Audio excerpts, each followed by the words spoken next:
நம்ம டெய்லியும் prelims and mains point of 5 questions current அஃபேர்ஸ்லேருந்து பார்க்குறோம். இன்னைக்கு என்ன கொஸ்டின்ஸ் இருக்கு அப்படிங்கிறத பார்ப்போம். ஃபர்ஸ்ட் ஒன் எக்ஸ்பேண்ட் சிபிஎஃப்சி அப்படின்னு சொல்லி கேட்டிருக்காங்க.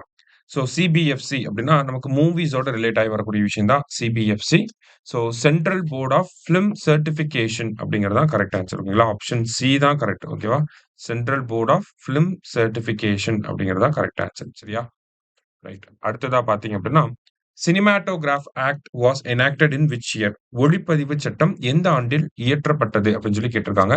எப்போ வந்திருக்கும் அப்படின்னா 1952. இதற்கு கீழே தான் பார்த்தோம்னா நம்ம படங்களை வந்து U category, A category, UA அப்படிங்கிற கேட்டகரிலாம் ஃபிக்ஸ் பண்ணியிருப்பாங்க. இதுல குறிப்பா இந்த யூஏ அப்படிங்கிற கேட்டகரி 12 வயசுக்கு மேல இருக்கக்கூடியவங்கலாம் பார்க்கலாம் அப்படிங்கிறது. யூங்கிறது எல்லாருமே பார்க்கலாம். ஏங்கிறது அந்த ஏஜ்க்கு மேல இருக்கக்கூடிய ஆட்கள் மட்டும் தான் பார்க்க முடியும். சரிங்களா? ஆனா இப்ப என்ன மாத்திட்டாங்க? யூஏ 7+ அப்படின்னு சொல்லி மாத்திட்டாங்க. யூஏ 13+ அப்படின்னு சொல்லி மாத்திருக்காங்க. அதே மாரி யூஏ 16+ அப்படின்னு சொல்லி 3 கேட்டகரியா இப்ப சேஞ்ச் பண்ணிட்டாங்க. சரியா? ஸோ ஒளிப்பதிவு சட்டம் அப்படின்னா 1952. அடுத்தது. Which of the following will lend $10 billion to India for the development of urban areas அப்படின்னு சொல்லி கேட்டிருக்காங்க. நகர்ப்புறங்களின் மேம்பாட்டிற்காக இந்தியாவிற்கு $10 பில்லியன் கடனாக கொடுக்கும் நிறுவனம் எது அப்படின்னு சொல்லி பார்த்தீங்கன்னா, ஏசியன் டெவலப்மென்ட் பேங்க். ஓகேங்களா? ஏசியன் டெவலப்மென்ட் பேங்க் தான் நமக்கு என்ன பண்ண போறாங்க அப்படின்னா, அடுத்த 5 வருஷத்துல கிட்டத்தட்ட $10 பில்லியன் கடன் வழங்க போறாங்க. எதுக்காகன்னா, நம்மளோட அர்பன் சிட்டீஸோட டிரான்ஸ்ஃபர்மேஷன்க்காக. சரியா? அடுத்தது. Which state has developed a composite backwardness index? எந்த மாநிலம் கூட்டு பின்தங்கிய நிலை குறியீட்டை உருவாக்கியுள்ளது அப்படின்னு சொல்லி கேட்டிருக்காங்க. காம்போசிட் பேக்வர்ட்னஸ் இண்டெக்ஸ் அப்படின்னு பார்த்தீங்கன்னா, சமீபத்தில தெலுங்கானா மாநிலம் வந்து காஸ்ட் சர்வே அப்படிங்கிறத எடுத்திருந்தாங்க. அந்த காஸ்ட் சர்வேவோட அடிப்படையில என்ன பண்ணியிருக்காங்க அப்படின்னா, ஒரு பேக்வர்ட்னஸ் இண்டெக்ஸ் அப்படிங்கிறத டெவலப் பண்ணியிருக்காங்க. இதனுடைய எப்படி ரேங்க் பண்ண போறாங்க அப்படின்னா, 0லேருந்து 126 வரைக்கும் பாயிண்ட்ஸ் வந்து குடுக்க போறாங்க.